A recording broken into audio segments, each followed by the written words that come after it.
Shalom saudaraku dalam Tuhan. Saudara, kali ini Ustadz Juma benar-benar menunjukkan kebotolannya. Bagaimana tidak saudaraku dalam Tuhan? Dia yang mengklaim bahwa kitab Taurat Musa sudah dipalsukan, tapi dia minta pembuktiannya kepada seorang Kristen. Nah, saudaraku dalam Tuhan, ini sangat konyol dan mari kita melihat perdebatan yang seru ini. Dan pastikan tekan tombol like, tekan tombol subscribe dan share video ini supaya melalui video ini semakin banyak yang cerdas dan banyak yang memuliakan nama Tuhan. Berikut videonya. Namun kemudian di dalam Al-Quran diterangkan dalam surah Al-Baqarah ayat 79, di situ diterangkan bahwa orang-orang terdahulu ketika mereka diberi kitab, mereka menyembunyikan kebenaran itu, lalu dia mengatakan wailul lil ladzina yaktubunal kitaba bi aydihim tsumma yaquluna hadza min indillah liyastaru bihi thamanan qalila. Celakalah orang-orang yang menulis buku dengan tangan mereka sendiri, kemudian berkata ini dari Allah dengan maksud menjual dengan harga yang murah. Maka celakalah mereka karena tulisan tangan mereka, dan celakalah mereka karena apa yang mereka perbuat. Sebentar saya akan membuktikan bahwa ada buku yang ditulis bukan berdasarkan firman Tuhan, tapi karena selera yang mau menuliskan. Demikian. Ya. 20 detik. Saya kira Anda belum menjawab pertanyaan saya tadi. Kan ini ada perintah Pak dari An-Nisa 136 untuk percaya kepada kitab yang diturunkan sebelumnya, Taurat dan Injil. Lalu Anda berkelit mengatakan itu sudah diselewengkan atau itu bukan firman Tuhan lagi. Maksudnya yang ada sekarang ini itu sudah diselewengkan. Lalu bagaimana Anda mau melaksanakan perintah dalam An-Nisa? Tadi surah apa tadi? An-Nisa ayat berapa ya? An-Nisa 136 itu kan perintah untuk percaya kepada kitab-kitab sebelumnya. Nah sekarang faktanya yang ada sekarang Injil dan Taurat itu katanya sudah diselewengkan oleh Ustaz Zuma itu tadi. Nah bagaimana mau melaksanakan perintah An-Nisa 136 itu? Iya. Jadi di dalam ayat ini dikatakan ya ayyuhalladzina amanu aminu billah wa rasulih. Jadi ini adalah perintah. Wahai orang-orang beriman, tetaplah beriman kepada Allah dan Rasulnya, yaitu Muhammad SAW, dan kepada kitab Al-Quran yang diturunkan kepada Rasulnya, serta kitab yang diturunkan sebelumnya. Nah, memang kami beriman kepada kitab itu, kami beriman. Kami tidak mengingkari bahwa adanya kitab yang pernah diberikan oleh Allah kepada nabi-nabi terdahulu, itu tidak ada. Kami beriman, kitab itu ada. Kami tidak pernah mengingkari itu. Rukun iman, ya, itu harus beriman kepada kitab-kitab sebelumnya. Namun kemudian firman Allah juga menerangkan bahwa kitab sebelumnya ini, sebelum Al-Quran, itu sudah dicampur adukkan dengan kebenaran. Saya tanya kapan mulai dicampur adukan? Kapan diselewengkan? Tahun berapa itu? Di mana? Nah, siapa bagus. yang menyelewengkan? Tahun berapa? Di mana? Dan siapa yang menyelewengkan? Oke, bagus.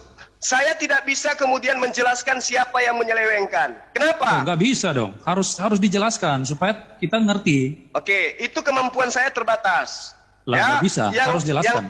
Yang saya bisa uraikan kepada sahabat, kitabnya Nabi Musa itu sudah tidak ada. Tapi muncul kemudian kitab yang mengaku sebagai kitabnya Nabi Musa. Nah, siapa yang menuliskan itu? Anda boleh lihat sejarah 3 sebelum Masehi, bagaimana salah satu kaisar Romawi memerintahkan kitabnya Esra diterjemahkan ke dalam bahasa Septuaginta. Setelah Septuaginta ke dalam bahasa-bahasa yang lain, tanpa menyertakan original teks dari kitab yang diterima oleh Nabi Musa. Kitab Musa itu Pentateuch, Kejadian, Keluaran, di Maut, Bilangan, Ulangan. Itu ada itu. Dari Musa disampaikan kepada siapa? Siapa yang selewengkan, tahun berapa? Dari Musa disampaikan kepada siapa? Siapa yang selewengkan kitab Musa? Saya tanya Anda, dari Musa disampaikan yang selewengkan kepada siapa? Yang selewengkan itu siapa? Pasti sementara orang ahli kitab. Siapa? Pasti Siapa itu ahli kitab? Kapan itu diselewengkan? Nah, tahun berapa? Di mana? Oke, baik. Tahun berapa? Dengar. Tunjukkan literatur yang nama kepada saya. Saya tidak ketika Musa meninggal, Anda hanya klaim saja. Tunjukkan literatur mana yang ketika Nabi Musa meninggal, itu sudah tunjukkan kepada saya siapa yang menerima Torah dari Nabi Musa. Silakan Pak. Beban pembuktian ada di Anda. Beban pembuktiannya itu ada pada Anda.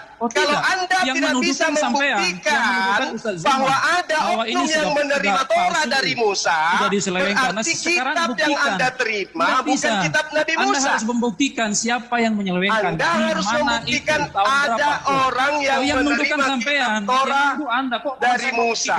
Ini kacau dong. Nggak bisa begitu. Bukan kacau. Iya, terima kasih. Aduh, aku sebagai moderator ini apa ya, puas untuk memberikan waktu, nggak rugi. Ternyata seru. Yang dibawakan itu topiknya mengenai pembuktian manuskrip ini jatuh. Oke, teman-teman sekalian, sekianlah video yang kita sudah saksikan bersama. Kalian bisa menilai teman-teman sekalian siapa yang berilmu dan siapa yang tidak berilmu ya. Jadi mereka sama-sama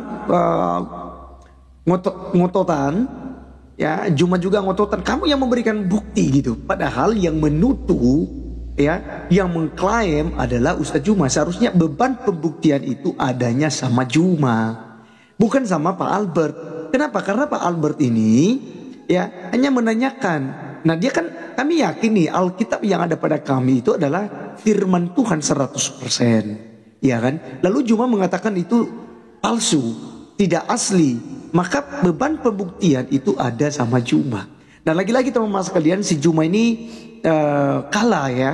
Nah sekalipun nanti teman-teman muslim tuh goreng ya bahwa Juma menang, Albert kalah, tetapi pada kenyataannya orang-orang waras ini dapat menilai kok mana yang tidak mampu menjawab dan mana yang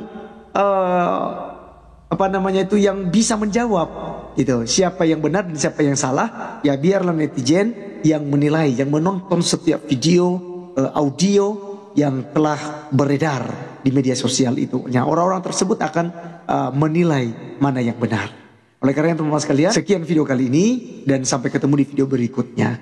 Tuhan Yesus memberkati.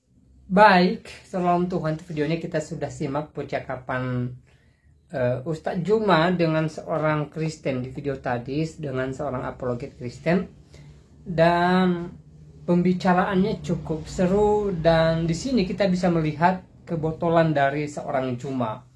Dia yang mengklaim bahwa kitab Taurat Musa sudah dipalsukan, tapi dia pula yang meminta pembuktiannya kepada Albert, seorang Kristen. Nah, saudara dalam Tuhan, bagaimana tanggapan saudara setelah menonton video tadi?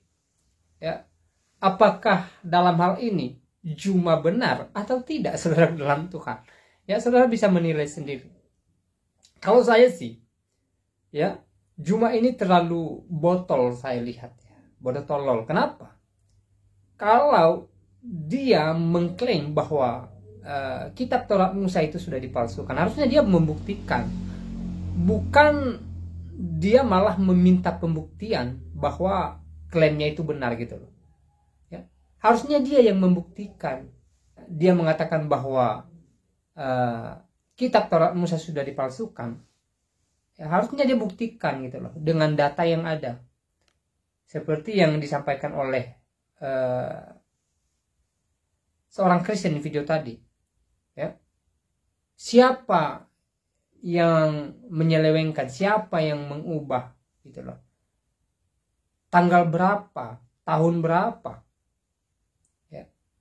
Harusnya Juma bisa membuktikan hal itu gitu ya. Tapi sayang sekali Juma malah ngeles ya.